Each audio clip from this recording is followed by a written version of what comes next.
ବୈଭବଙ୍କ ମାଡ଼ରେ ଜିତିଲା ଭାରତ।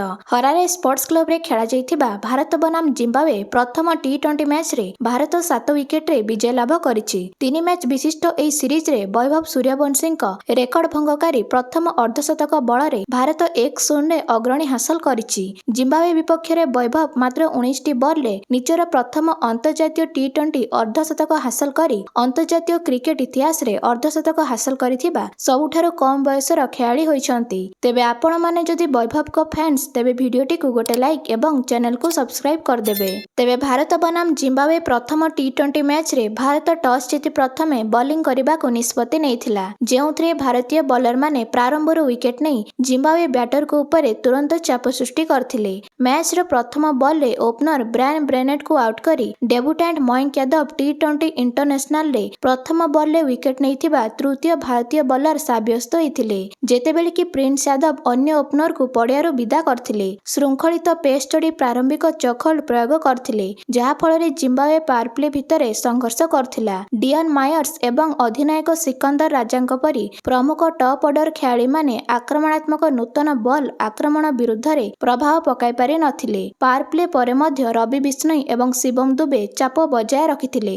ରବି ବିଷ୍ଣୋଇ ରୟାନ୍ ବଲ୍ଙ୍କ 26 ରନ୍ର ପ୍ରତିରୋଧକୁ ଭାଙ୍ଗି ଦଳକୁ ବଡ଼ ଧରଣର ପ୍ରତ୍ୟାବର୍ତ୍ତନରୁ ରୋକିଥିଲେ। ତେବେ ମେଧେବେରା 39 ରନ୍ ଏବଂ ମାରୁୱାନି 27 ରନ୍ କରି ଜିମ୍ବାୱେର ସ୍କୋରକୁ 100 ରନ୍ରୁ ଅଧିକ କରିଥିଲେ। କିନ୍ତୁ ଦ୍ରୁତ ବୋଲରମାନଙ୍କ ଦ୍ୱାରା ଆରମ୍ଭରେ ହୋଇଥିବା କ୍ଷତି ଯୋଗୁଁ ଦଳର ମୋଟ ସ୍କୋର 125 ରନ୍ ଭଳି ସାଧାରଣ ସ୍କୋରରେ ସୀମିତ ରହିଥିଲା, ଯାହାକୁ ଭାରତ ଅତି ସହଜରେ 40 ବଲ୍ ବାକି ଥାଇ ବିଜୟ ଲାଭ କରିଥିଲା। ତେବେ ଦ୍ୱିତୀୟ ଇନିଂସରେ ଓପନର ଅଭିଷେକ ଶର୍ମା ପାୱାରପ୍ଲେ ମଧ୍ୟରେ ଜିମ୍ବାୱେର ଦ୍ରୁତ ବୋଲିଂ ଆକ୍ରମଣର ଶିକାର ହୋଇ ମାତ୍ର 8 ବଲ୍ରୁ 1 ରନ୍ କରି ମୁଜରବାନିଙ୍କ ହାତରୁ ଆଉଟ୍ ହୋଇଗଲେ। ଜିମ୍ବାୱେ ବୋଲର ମୁଜରବାନି ଅନେକ ଭାରତୀୟ ବ୍ୟାଟରକୁ ଅସୁବିଧାରେ ପକାଇବା ସହ ଗୁରୁତ୍ୱପୂର୍ଣ୍ଣ ୱିକେଟ୍ ହାସଲ କରିଥିଲେ, କିନ୍ତୁ ସୂର୍ଯ୍ୟବଂଶୀ ପଛଘୁଞ୍ଚା ଦେବା ପରିବର୍ତ୍ତେ ପ୍ରତି ଆକ୍ରମଣ କରିବାକୁ ବାଛିଥିଲେ।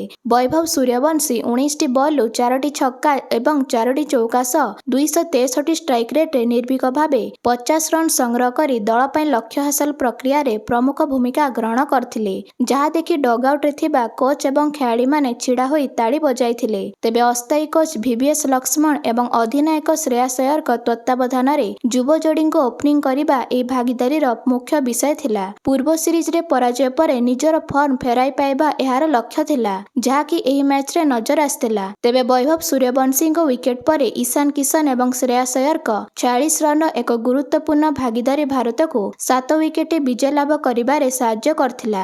ଇଶାନ କିଶନ 35 ରନ୍ କରିଥିବା ବେଳେ ଶ୍ରେୟାସ ଅୟ୍ୟର 28 ରନ୍ ଯୋଡ଼ିଥିଲେ। ତେବେ ଡେବ୍ୟୁଟାଣ୍ଟ ମୟଙ୍କ ୟାଦବ ତାଙ୍କ ଘାତକ ସ୍ପେଲରେ ସେ ମାତ୍ର 18 ରନ୍ ଦେଇ 2ଟି ୱିକେଟ୍ ନେଇଥିଲେ, ଯାହା ପାଇଁ ତାଙ୍କୁ ପ୍ଲେୟାର ଅଫ୍ ଦ ମ୍ୟାଚ୍ ପୁରସ୍କାର ମିଳିଥିଲା। ଏଣିକି ଅଧିନାୟକ ଭାବରେ ନିଜର ପ୍ରଥମ ଟି-20 ଅନ୍ତର୍ଜାତୀୟ ବିଜୟ ହାସଲ କରିବା ପରେ କ୍ୟାପ୍ଟେନ୍ ଶ୍ରେୟାସ ଅୟ୍ୟର ଆଶ୍ୱସ୍ତି ଏବଂ ଖୁସି ବ୍ୟକ୍ତ କରିଥିଲେ ଏବଂ ମ୍ୟାଚ୍ ପରବର୍ତ୍ତୀ ସାକ୍ଷାତକାରରେ ମୟଙ୍କ ୟାଦବ ଏବଂ ଯୁବ ଖେଳାଳି ବୈଭବ ସୂର୍ଯ୍ୟବଂଶୀଙ୍କ ପ୍ରଶଂସା କରିଥିଲେ। ତେବେ ଆପଣମାନଙ୍କୁ କ'ଣ ଲାଗୁଛି, ଭାରତ ବନାମ ଜିମ୍ବାୱେ ଦ୍ୱିତୀୟ ମ୍ୟାଚ୍ରେ କେଉଁ ଖେଳାଳି ଅଧିକ ରନ୍ ବନାଇବାରେ ନଜର ଆସିବେ? ତାହା ନିଜ ନିଜ ମନ୍ତବ୍ୟ କମେଣ୍ଟ ମାଧ୍ୟମରେ ଜଣାନ୍ତୁ।